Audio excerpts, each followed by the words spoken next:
Hello. I would like to talk to you for a little while about the current situation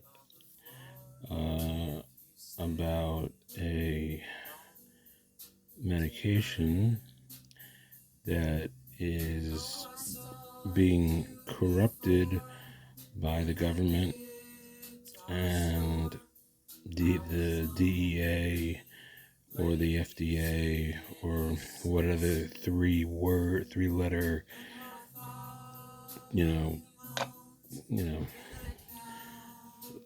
they always have a three-letter word thing, and they're humans, and you can do with humans. You can slice them up. You can take humans and slice them up,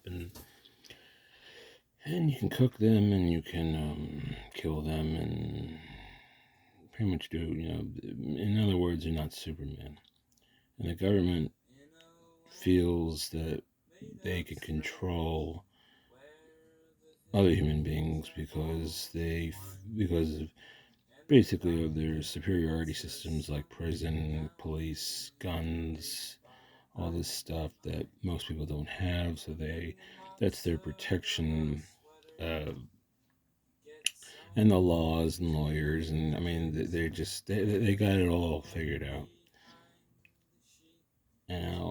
Now, what's sad about all this is I'm basically talking about something that has been something that I've been using for about 20 years, and that's been very beneficial to me more than, let's say, um, what uh, psychiatrists use and anything else pretty much in the anything else pretty much in the pharmaceutical market. And no, I'm not talking about morphine. I'm not talking about fentanyl. I'm not talking about Demerol dilaudid. I'm not talking about Vicodin. I'm not talking about Tylenol codeine. I'm not talking about Percocet. I'm not talking about Percodan. I'm not talking about. I'm basically just talking. I'm not even talking about OxyContin. I'm basically talking about one thing which has been corrupted very badly. And if you do not believe me, you can go to a website called webmd.com and look up the word oxycodone, and you'll see 2,000 reviews and climbing. I mean, I remember when there was like 300, and it's climbing up to 3,000, it's like 2,000 and up. And in about 98% of these reviews, which are some very long and some very short, some nothing written at all. But you will see a lot of what I call black one stars down the list. And this is because the this med is more watched than I think anything else. I think in the medicine community, which I find is just ridiculous. Um, and because I will try to explain from the beginning, and I will tell you the story behind all this, and I will lead to where we are today. Okay. First of all, there was a time when in the 1800s where uh, all these medications, not certain ones that have been made today, like say fentanyl, but there was definitely opium and morphine. I mean, these are from natural plants that grow in India and Eastern Asia. You can grow them anywhere, really, even in your own house if you know what you're doing. Um, they use the word addiction, and they use words to kind of like scare people away from the use of it. But if you really know what you're doing and you don't really get caught up in the whole jive of all of it, which is what it is really, it's just a bunch of jive. But that's only the beginning, because there's more because the problem is that the problem is here the core of the problem is that, like I glance around, like, and I'll look at a liquor store, and I'll think to myself, wow, is anyone can go in here any time of day and get as much liquor as they want.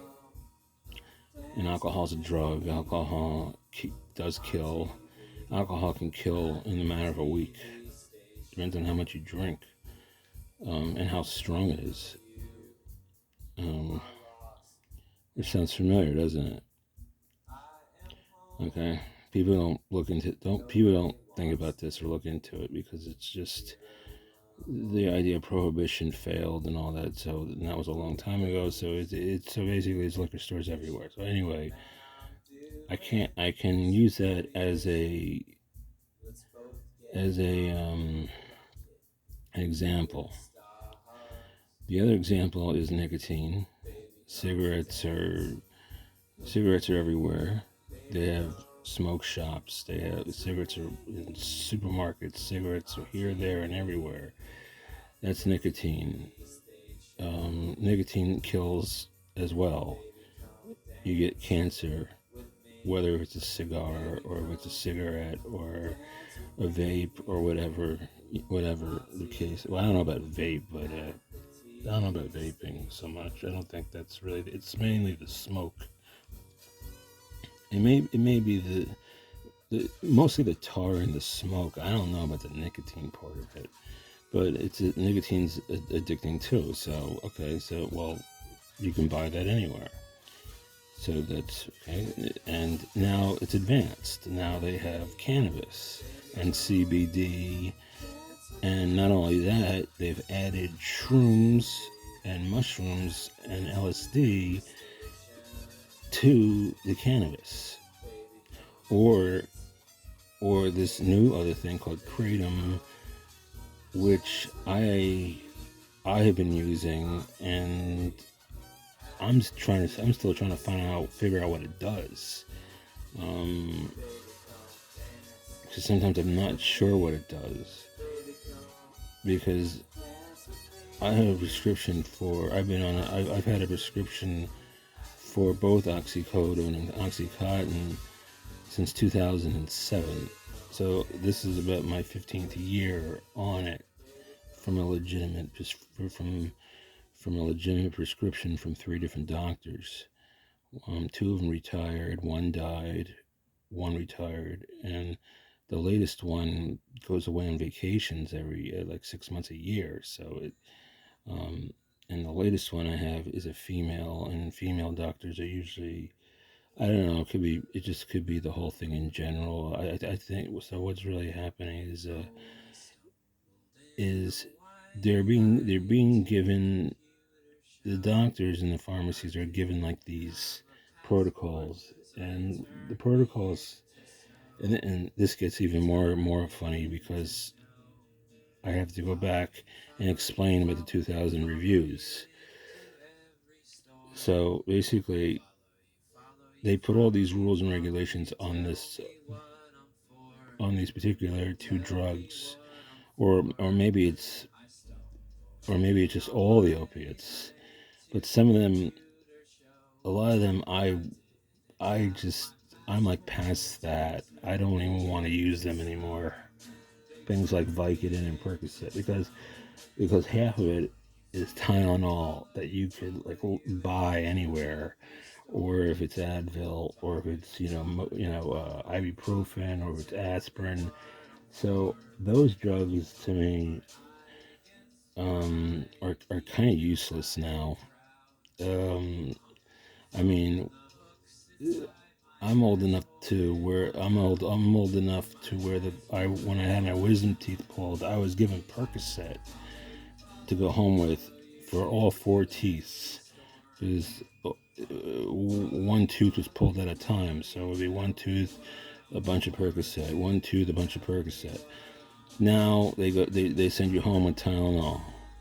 Like they give you nothing. They just say go home and take Tylenol because of this paranoia that the medical community has, that they feel like that everyone that tries it once will become an addict. Well, it's up to each individual whether they want to be an addict or not.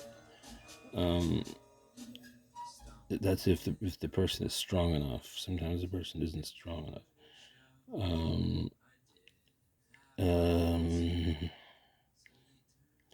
And okay, so all right. Here's and then on top of that, the people who are above the doctors and the pharmacies give them these regulations, and one of them is kind of funny. It's a new one, I think, or not that old. Is what I call the 30-day refill, which is you're only allowed to get the script for most people anyway, or me, or maybe just most people. You can only get the refill on the 30th day of the month, not the 29th, not the 28th, not the 27th, not the 27th. Like most things, you can get a few days early, right? Like anything, any bullshit cheese drug, whatever it's called.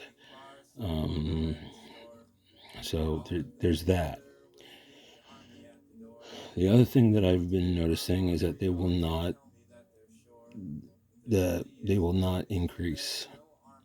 So if I'm stuck with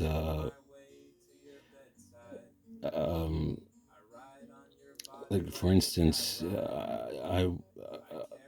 it started out where I was on like 90, 100 milligrams in the very beginning, around like 2007, from an 89-year-old doctor. And the 89-year-old doctor who gave me 100 milligrams per day retired, and I unfortunately went to his son, who was a rheumatologist. His son, the rheumatologist, at the time I was much younger, and he didn't buy any of this. So there's this policy that started off every other month. Now it's every 3 months. It's called it's like pain management. That it lasts 5 minutes. You could do it over the phone, and it's just like you're checking in. Basically, you're just saying, yeah, finding's fine.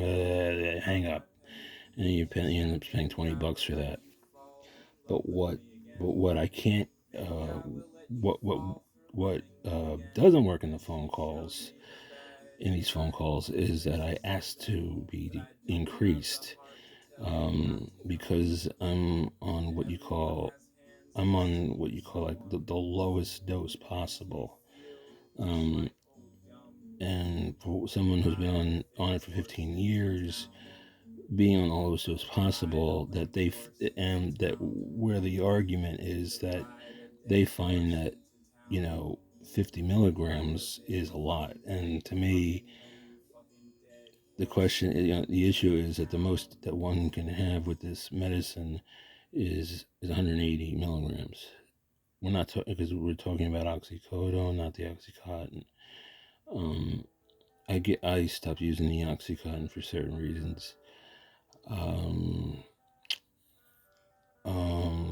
So, and there's more irony to come. This is where it gets really insane.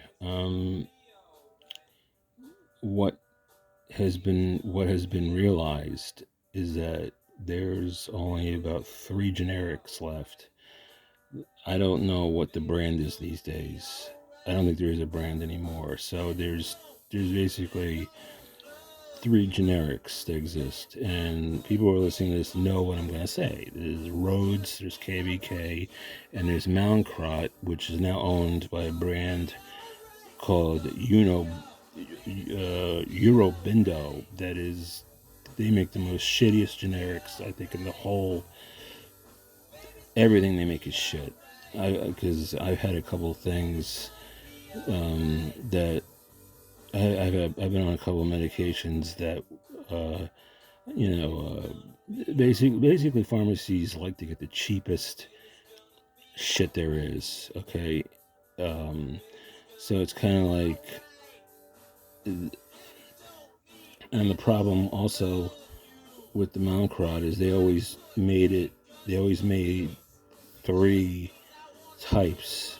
They made only the 5, the 15, and 30 milligram. The 30 milligram was notoriously popular for a long time as the Blue 30, and and basically, in a nutshell, what we believe is happening. I think this is all the people that have written in, including myself, into this web, into many of these websites. One that has the most reviews is the one that's called WebMD.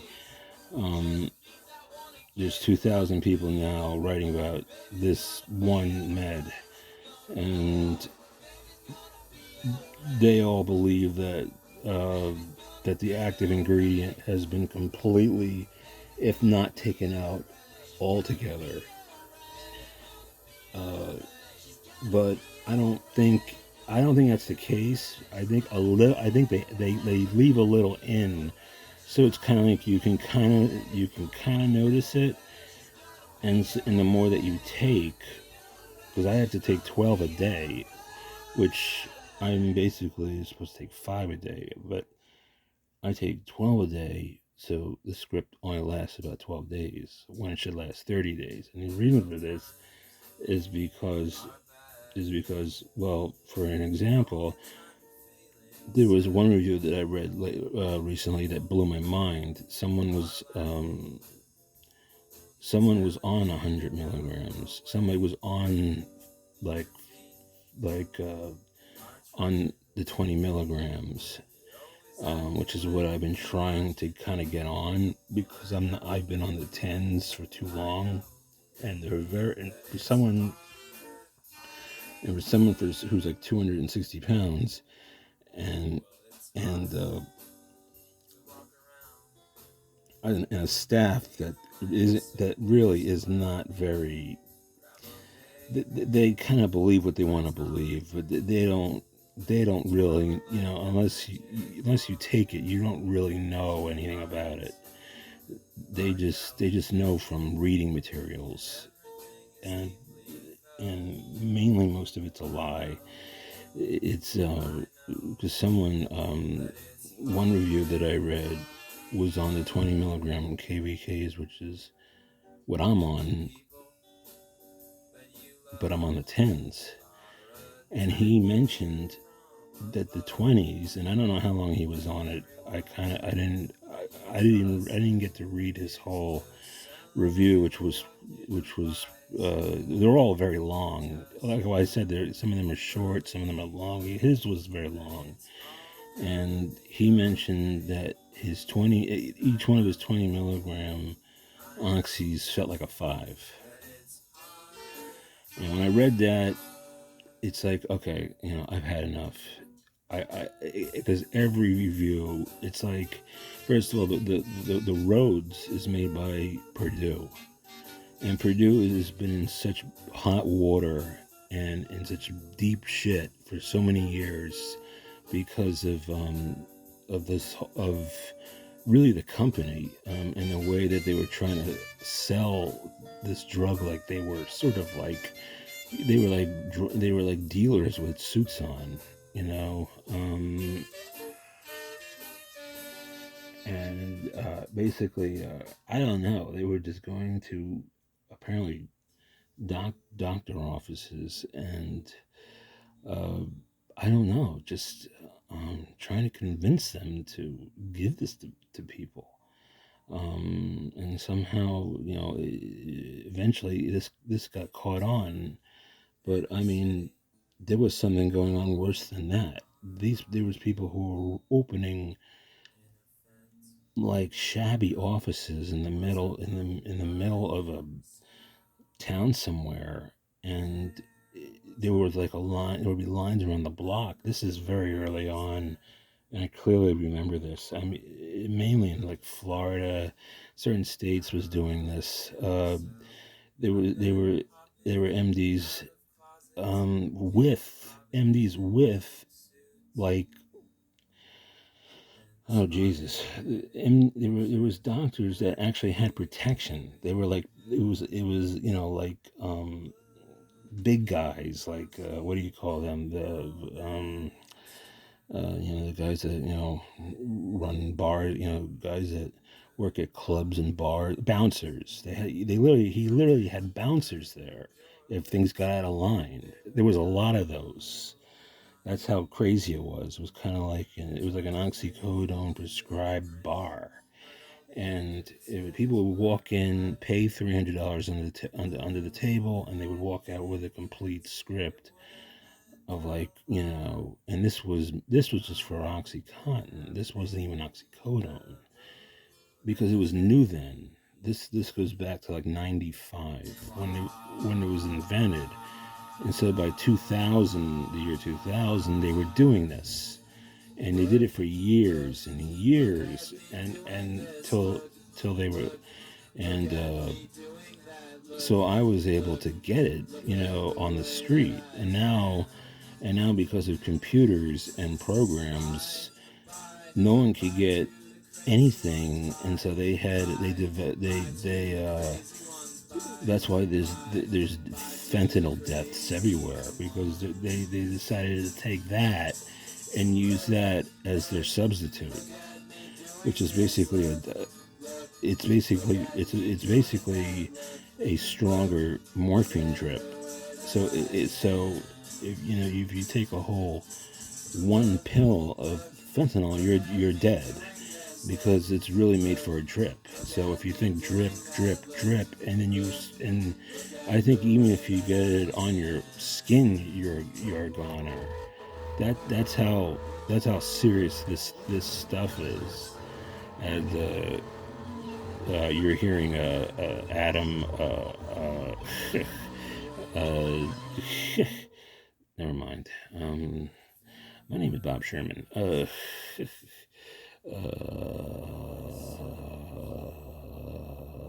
what was I saying? I was saying before.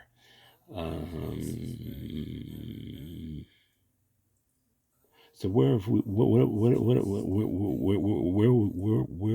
have we gone with this?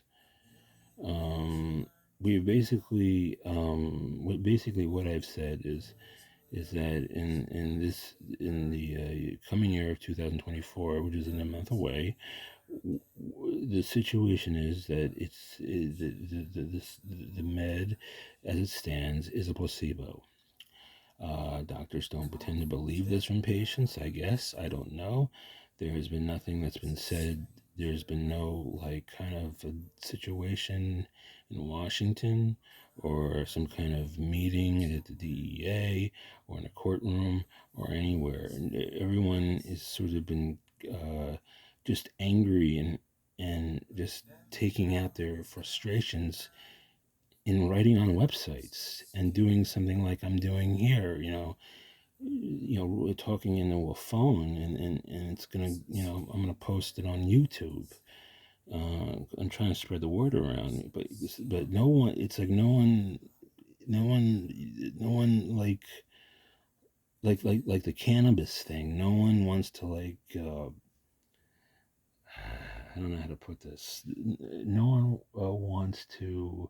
I don't know the reason, but I mean, no one wants to explain that that the DEA are complete corrupters.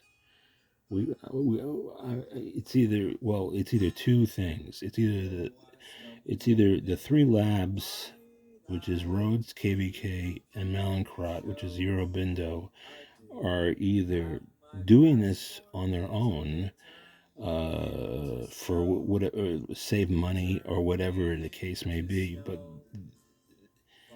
when you read 2,000 reviews from 2,000 different people, I would think, and they're writing the same thing over and over and over again. That it's like, they got all these awful problems, whatever their age is, and they go and they take a pill, and all it does is make them sick. Well, that's not really what a pain med is supposed to do. It's supposed to be the opposite of sick. It's supposed to, I mean, you can get sick and die if you take like a handful. Yeah, okay. That's like, it's like with anything. But well, I'm just talking about the regular prescription. It makes them sick because they're putting something into this stuff that is not really, we don't know what it is, and the only way is the only way to get anywhere with this is to bring it to a lab. Exactly where, I don't know, and to be there presently. Like, I don't want any, like, if I were to do it, I would not want to be put out in a waiting room and then they give me a fake lab report that says everything is fine when it's not, because I think there's literally a complete the word is with this situation, there is a complete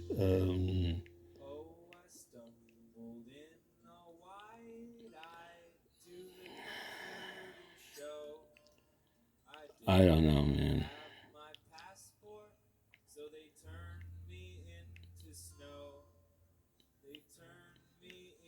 I've been dealing with this for so long that sometimes I go blank. I'm just so fed up. It has helped me, and that's what I'm trying to get at. It helps with overactive sex,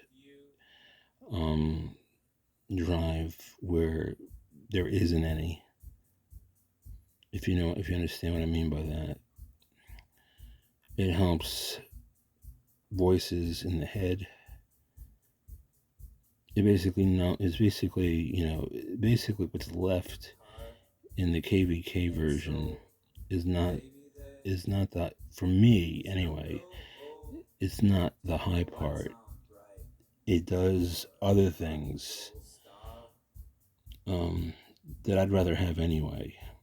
I'd already been through the high part. That was like 20 years ago. And I don't need that anymore. What I need is what this other thing does. It basically it helps depression. It gives you euphoria. It gives you less sexual urging, which in this day and age, it's the whole thing with that is out of control, beyond repair. I mean, I'm surprised the suicide rate is not higher than it is.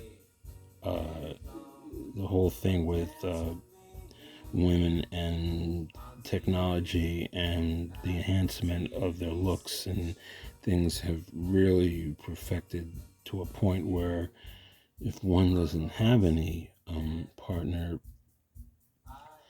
they basically think about suicide a lot. And I think about suicide a lot, but it has nothing to do with the med. It has to do when I'm not on the med. Because when you're not on the med, after a while, about 5 days, you're back to being sober again, and everything that was going on comes back. Depression comes back. The sex urging comes back. Everything that I mentioned, the euphoria leaves and turns into the depression again. If you do have pain, that comes back, which I do have. I have back pain and leg pain, and but I don't need to get into that. I'm really here to talk about how there's a corruption, which was the word I was trying to think. There's a corruption going on in the factories and possibly the government. I don't think it's the doctors, and I don't think it's the pharmacies at all. It's basically where it's coming from, which is made in a hospital, and then from the people who are making all these regulations and following people around are the DEA or the government, when they can really be doing other things than this. I mean, I don't think there's that many people that are on this anymore anyway. They're mostly cancer patients or people that have been on it for so long that they just stay on it, like myself. So, but it's like I said, I'm on a dose that isn't very helpful. But when I read that, like I said, that someone said that a 20 milligram pill feels like a 5. Well, that doesn't really help me much, because if I'm on a 10 and it feels like a 2, what's the difference? What's the difference of going up to the 20s if they feel like 5s? Because I know they're going to feel like 5s. So I'm basically not going to be feeling anything anyway. It's going to be placebo all the way down the tunnel. So I'm buying this kratom crap that I found out about, as that I don't even know how it works, but I've been spending.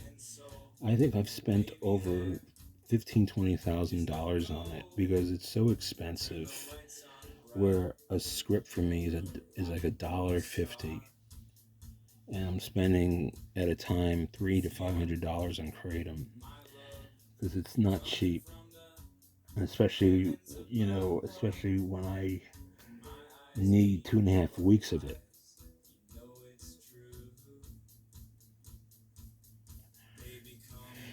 I should really see. I'm trying to get to my doctor about all this, but she'd rather not hear about it, not talk about it.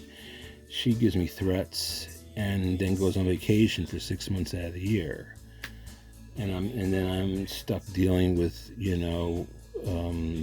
the people, not doctors, that work for her, but she has her daughter run the entire operation while her and her husband go away for like 6 months out of the year, which I think is corrupt too. I think that's a corrupt.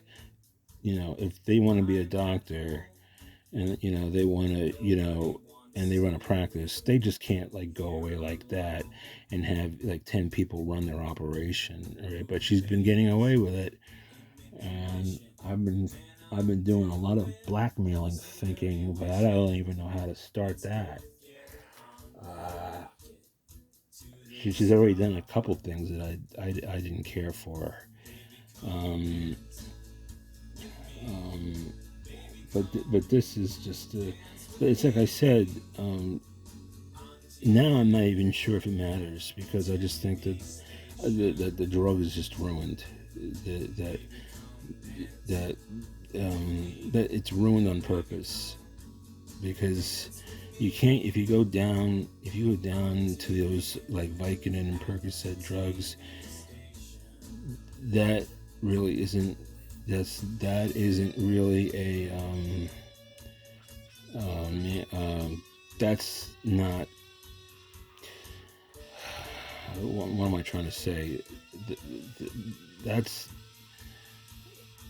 it's like you're kind of stuck. You can't. It's like going to those meds is going down. You're basically going downhill with those.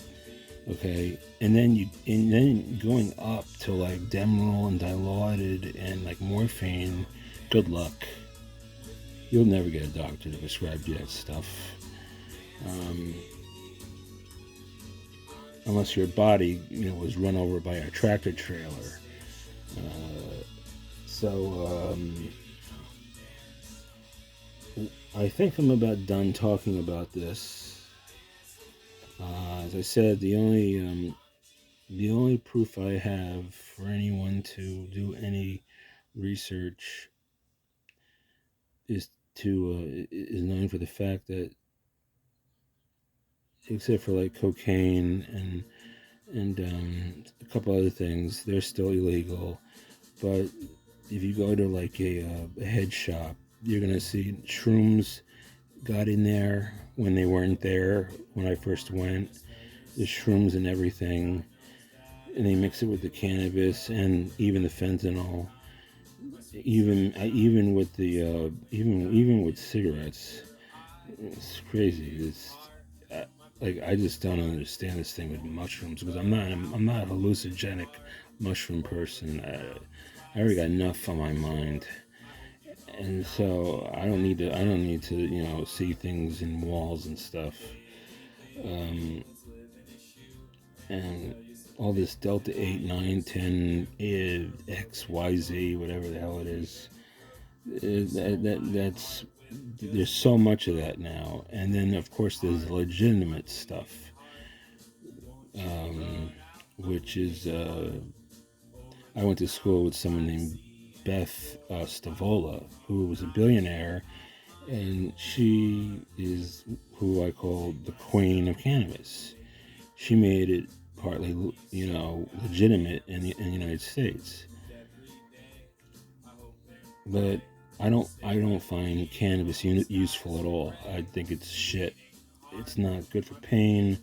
It's not good for your head. It's not good to drive with. It really doesn't do anything, in my opinion. It just makes you fuzzy and just disoriented, and I don't like it because oxycodone doesn't really do that. It just basically it helps things that certain people may not even need. I mean, they might have a good sex life. They may not be depressed. They might not have pain. They may not have the things that I have that I found that this medicine that is needed for me. So I'm not saying that everyone should be on it. It's certain people that need to be on it in order to stay alive, because I'm barely staying alive because of this bullshit. I mean, everything else seems to be, intact, but they got three generics. They're all what I believe intentionally corrupted, and the active ingredient I believe is not what it is. It's all lower in scale, and you can't, and it's just no one really wants to go down unless some people just like to be on town all day, and going up is just, you might as well just go to a fentanyl dealer and just drop dead, and that's where this ends. Have a very good existence, and maybe the earth will blow up someday.